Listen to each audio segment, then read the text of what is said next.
ठरलं तर मग मालिकेच्या आजच्या भागामध्ये सायली साडी वगैरे बदली करून आलेली असते.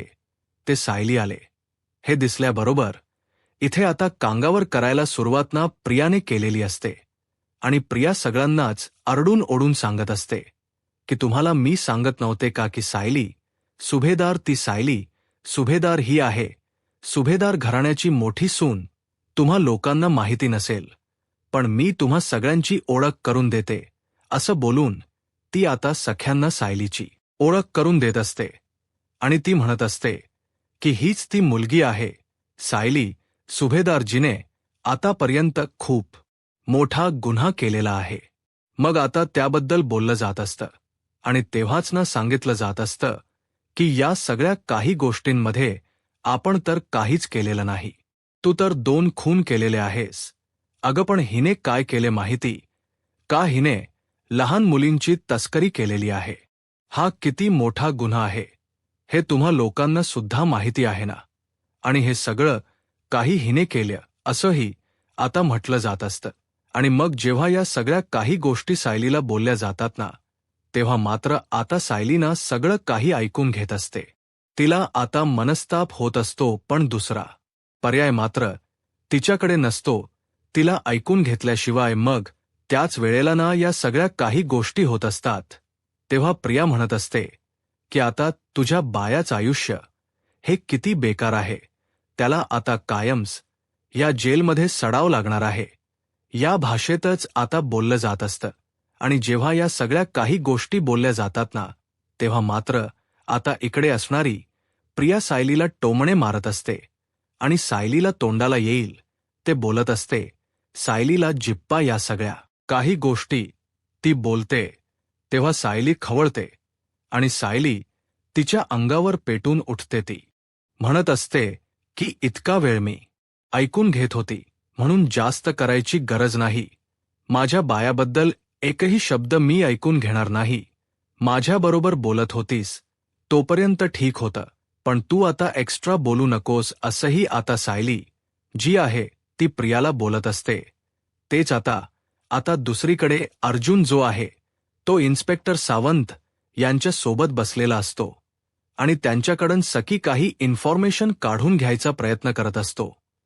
म्हणजेच आता त्याला असं वाटत असतं की काही झालं ना तरी सुद्धा आपण या सगळ्या काही गोष्टी ना एकदा विचारायला हव्यात, काय खरं आणि काय खोट ते. मग आता इन्स्पेक्टर सावंतकडून बरीच इन्फॉर्मेशन अर्जुनला मिळते कारण तसं आता अर्जुनला कळलेलं असतं ना तर इन्स्पेक्टर निकम यांनी बऱ्याच गोष्टी आता इन्स्पेक्टर सावंत यांना सांगितलेले असतात आणि त्यामुळेच ना जिम्बा इन्स्पेक्टर सावंत यांनी बरोबर योग्य त्या जागेवर रेड टाकल्यावर त्यांना आता ना सोनल आणि त्याचसोबत इथे आता बऱ्याच गोष्टी हाती लागलेल्या होत्या. सोनल आणि त्यासोबत जो माणूस आहे जो की सोनलला विकत घ्यायला आला होता म्हणजेच त्याचा काका म्हणून कदम, त्याला सुद्धा आता पकडलं जातं. सुरेश कदमला पकडलं गेल्यानंतर त्याला आता पोलीस विचारत असतात की खरखर सांग काय काय केलं आहेस ते. पण तो आता काही खरं सांगायला तयार नसतो.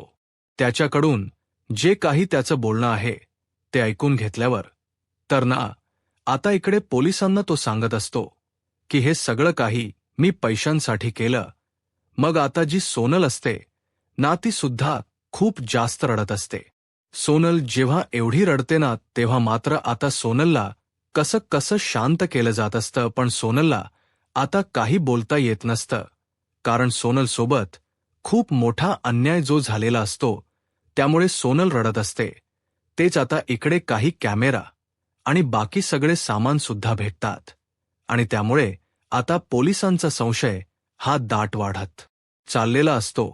मग हे सगळं काही इन्स्पेक्टर सावंत अर्जुनला सांगत असतात. मग आता अर्जुन जेव्हा हे सगळं ऐकतो तेव्हा त्याला धक्का बसतो कारण सुरेश कदम हा व्यक्ती आता सोनलला घ्यायला आला होता आणि तिचा काका आहे असं सुद्धा म्हटलं होतं. मग या सगळ्या काही गोष्टी जेव्हा आता अर्जुनला समजतात तेव्हा अर्जुनला तर खूप मोठा धक्काच बसतो.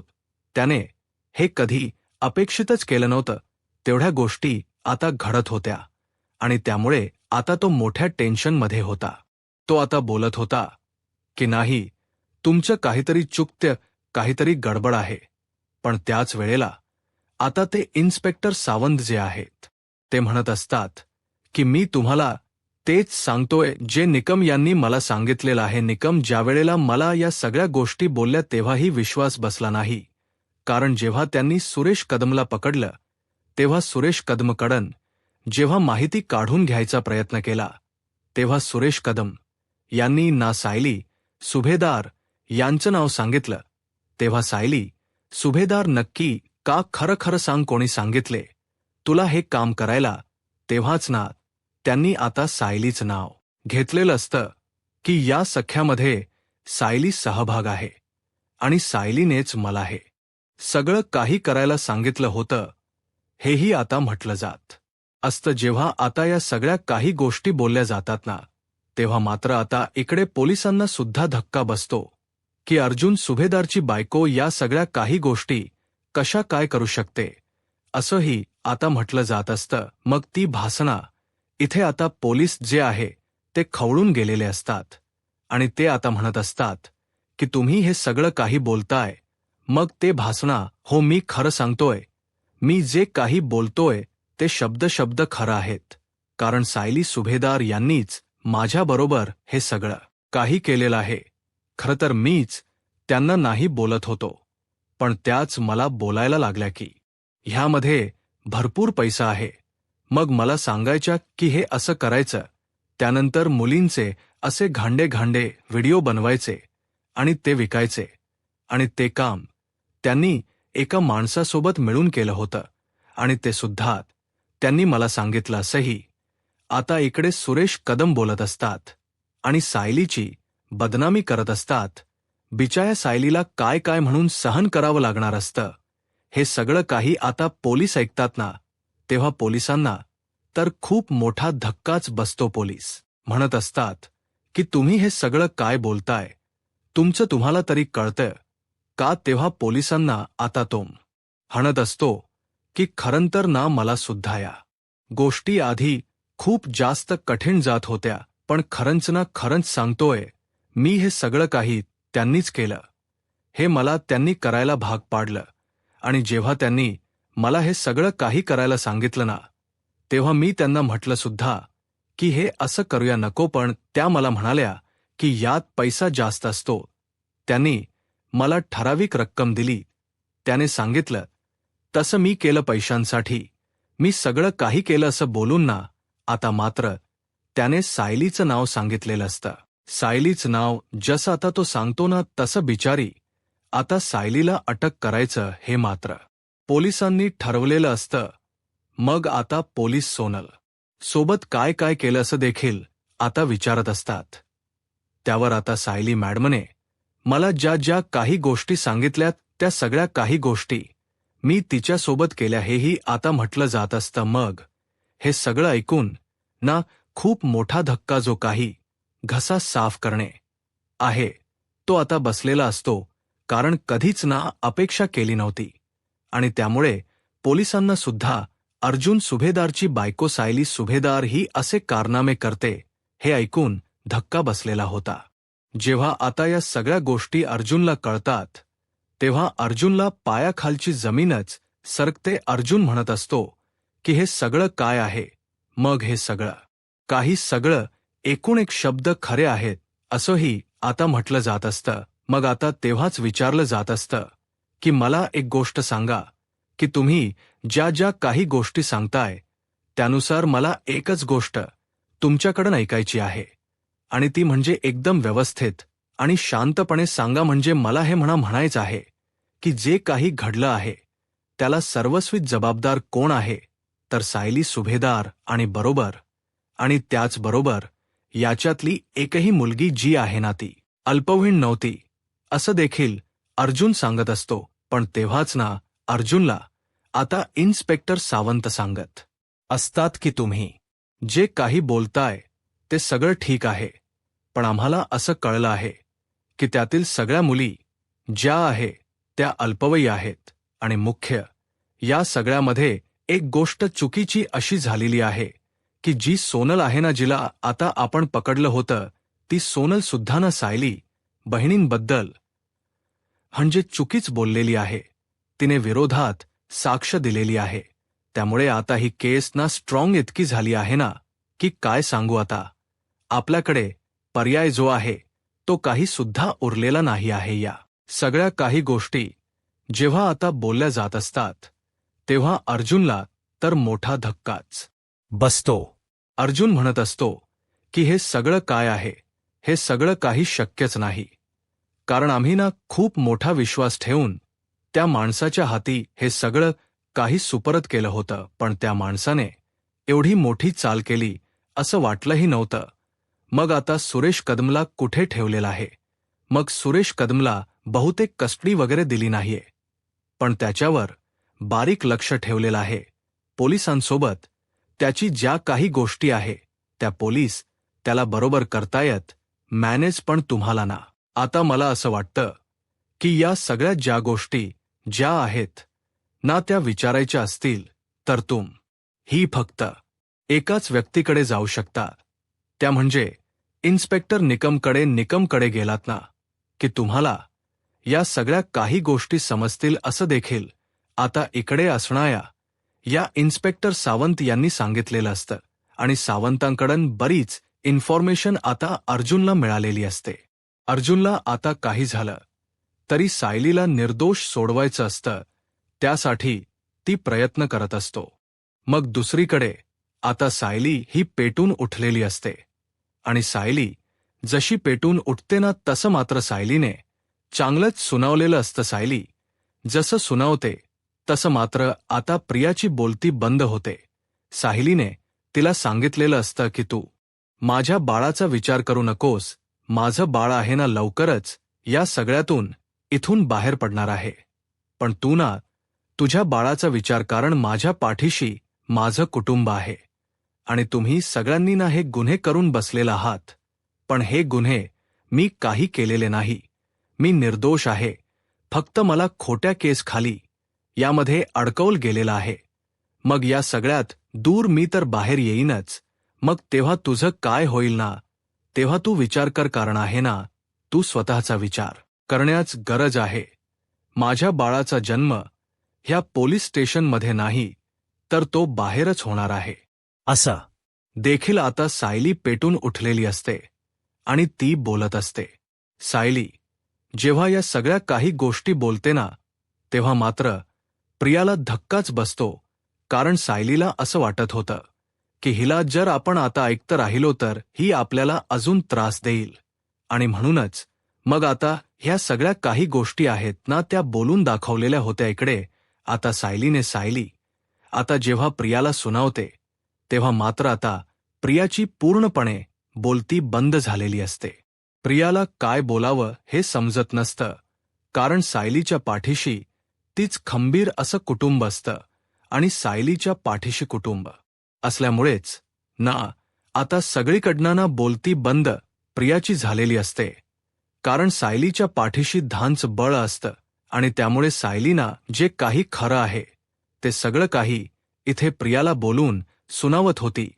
प्रियाला जेव्हा या सगळ्या काही गोष्टी बोलून ती सुनावते ना तेव्हा मात्र आता इकडे प्रिया ही खवळते आणि प्रिया तिकडं निघून जात असते. ते सायलीने सुद्धा तिला आता गोष्टी बोललेल्या असतात आणि सायली प्रियाच्या आधी निघते आणि त्याचसोबत प्रियाचा संताप होत असतो.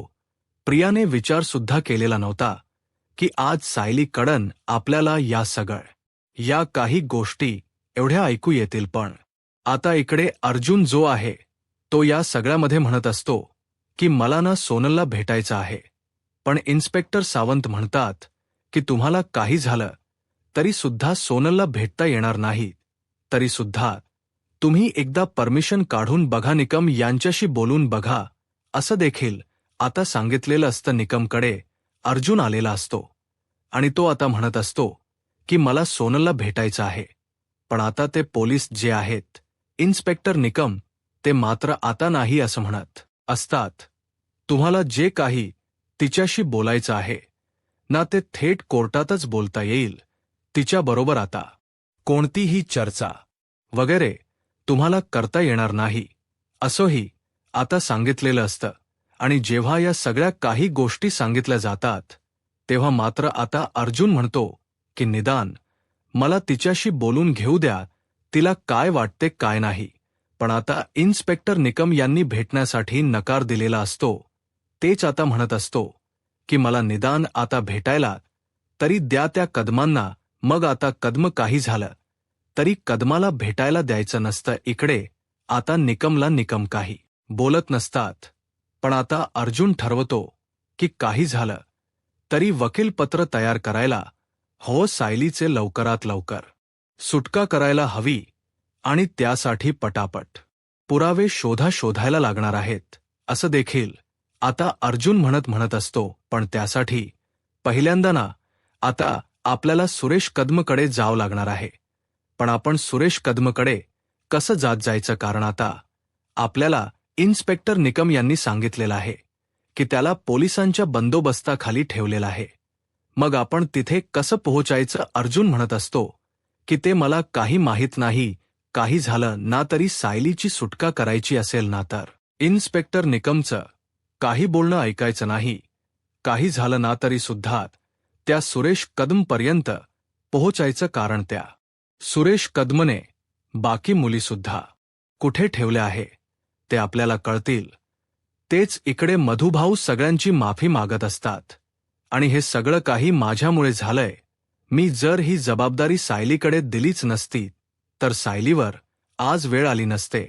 आपल्या सायलीची काही चूक नसताना आपल्या सायलीला किती काही सहन करावं लागते असं देखील मधुभाऊ आता बोलत असतात. मधुभाऊ जेव्हा या सगळ्या काही गोष्टी बोलतात तेव्हा मात्र आता खूप मोठा धक्कासना इथे आता बसलेला असतो. त्यावेळेला आता मधुभाऊ जेव्हा या सगळ्या काही गोष्टी बोलून दाखवतात तेव्हा मात्र आता मधुभाऊंना समजावलं जातं, सांगितलं जातं की तुमची या सगळ्यांमध्ये चूक नाही आहे. तुम्ही स्वतःला वाईट वाटून घेऊ नका. तेच इकडे आता श्वेता देखील तितकीच हुशार असते. ती आता या सगळ्यांना मुद्दामून त्रास द्यायचा प्रयत्न करत असते, कारण घरातले ऑलरेडी डिस्टर्बमध्ये असतात आणि तिला असं वाटत असतं की आपण जरा अजून त्यांना त्रास दिला ना तर आपल्या मनाप्रमाणे होईल. आणि म्हणूनच मग आता ते त्रास द्यायचा ठरवत असतात. आणि जेव्हा त्रास द्यायचा ठरवतात तेव्हा मात्र आता इकडे जी श्वेता असते ती ना मुद्दामून टीव्ही चालू करते.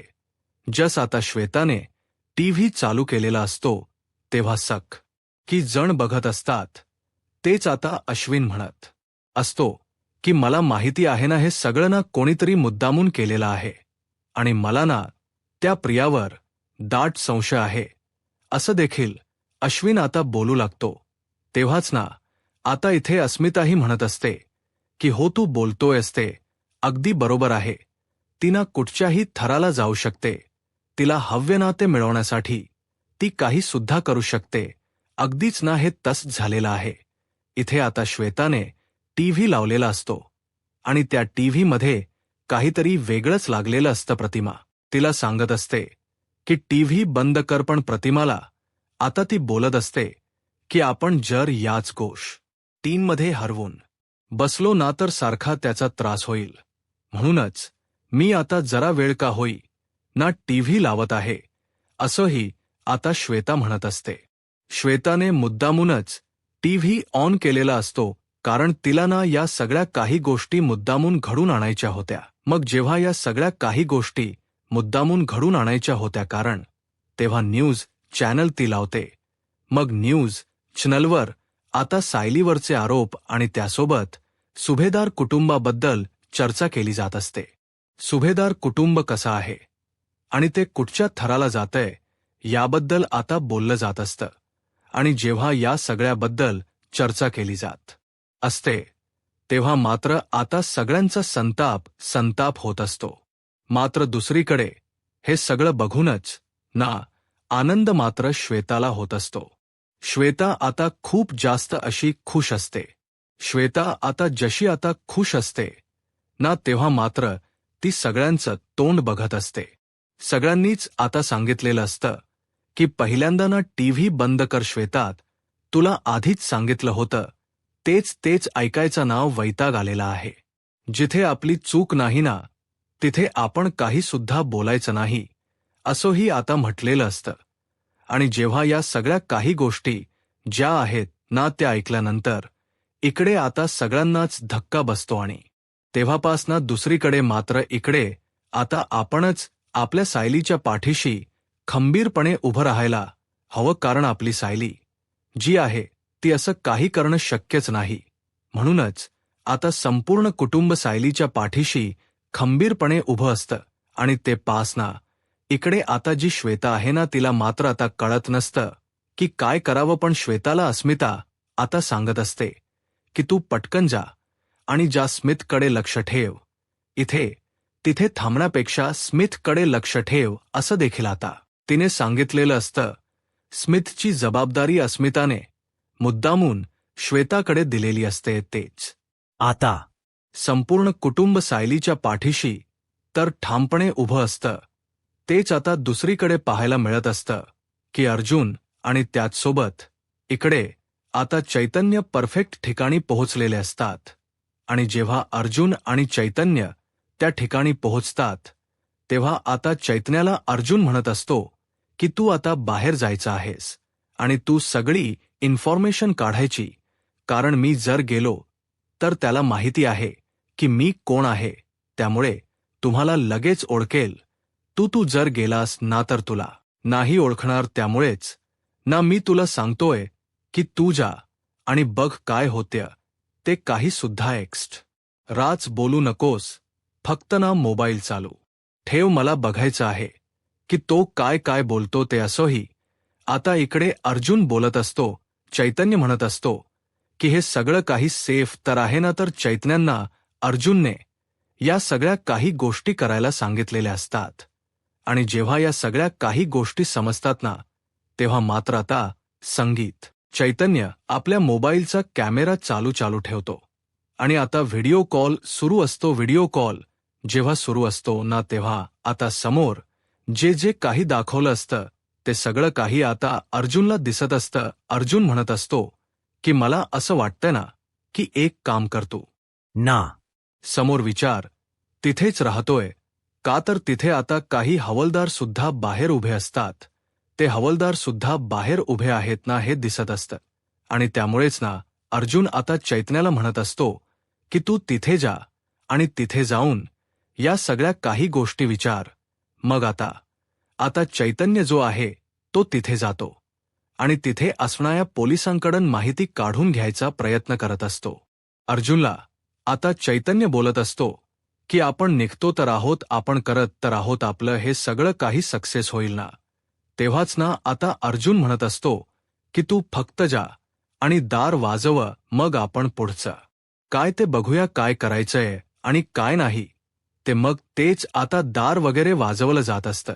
आणि जेव्हा दार वगैरे वाजवलं जातं तेव्हा आता चैतन्याला असं वाटत असतं की काहीतरी बेस्ट असा पुरावा मिळायला हवा. म्हणूनच आता चैतन्य गेलेला असतो आणि चैतन्य इन्फॉर्मेशन काढायचा प्रयत्न करत असतो. तेव्हाच ना चैतन्याला आता ते हवालदार सांगत असतात की तुमचं काय काम आहे, तुम्ही कोण आहात. तेव्हा चैतन्य सांगत असतो की मी ना त्याचा मित्र आहे, मला जरा त्याच्यासोबत बोलायचं आहे, प्लीज त्याला 2 मिनिटासाठी बोलवा ना. खरं तर अर्जुनला हेच बघायचं असतं की तिथे तो खरंच राहतोय का. मग आता एकदा का आपल्याला कळलं ना की तो तिथेच राहतोय, मग पुढच्या काही गोष्टी करता येतील ना. म्हणून अर्जुनने आता तेच ठरवलेलं होतं. मग आता अर्जुन जेव्हा बॅक कॅमेराने बघत होता तेव्हा मात्र हळूच ना इथे जे हवालदार असतात ते दार उघडतात. जसं त्यांनी आता दार उघडलेलं असतं तेव्हा आता जो सुरेश कदम आहे तो बाहेर येतो. सुरेश कदम जेव्हा बाहेर येतो तेव्हा मात्र आता व्हिडिओ कॉलमध्ये दाखवलेलं असतं आणि सुरेश कदमला बघून ना अर्जुनच्या तळपायाच्या आग मस्तकात जाते आणि त्याला कळत की हाच तो माणूस आहे ज्याने आपल्याला फसवलं आहे, हा खोट बोललेला आहे. हे सगळं काही आठवतं आणि मग तेव्हाच अर्जुनला चैतन्य हे सगळं काही दाखवतो. तेव्हा अर्जुनला खात्री पडते की हाच तो आहे. आणि मग आता अर्जुनला हे समजलेलं असतं की हा माणूस नेमका कुठे राहतोय. मग याच्याकडून सगळी माहिती काढून घ्यायचं हे देखील आता अर्जुनच ध्येय असतं. अर्जुनने आता काही झालं तरी सुद्धा परफेक्ट सगळ्या काही गोष्टी चैतन्य थ्रू घडवून आणलेल्या असतात, कारण त्याला असं वाटत असतं की उघाचे ना आपण बेवाया घालवायचा नाही, ज्या काही गोष्टी आहेत ना त्या परफेक्ट करायच्या असंही आता ठरलेलं असतं. तेच दुसरीकडे पुढील भागामध्ये प्रियाजी आहे. ती आता सुभेदार तिथे आलेले असताना त्यांना सुनवायचा प्रयत्न करत असते, पण ती बसना पूर्णाजी जी आहे ती सायलीच्या बाजूने उभी असते आणि आमची सायली निर्दोष आहे, सायलीला आमच्या फसवल गेलं आहे असं देखील आता बोललं जात असतं आणि आम्ही संपूर्ण कुटुंब सायलीच्या पाठीशी खंबीरपणे उभा आहे. आणि त्यामुळे सायलीला तू हरवायचा विचार करत असशील तर हा तुझा भ्रम आहे, तुझं स्वप्न आहे. यूट्यूब चॅनलला सबस्क्राईब करा आणि व्हिडिओ लाईक करा. धन्यवाद.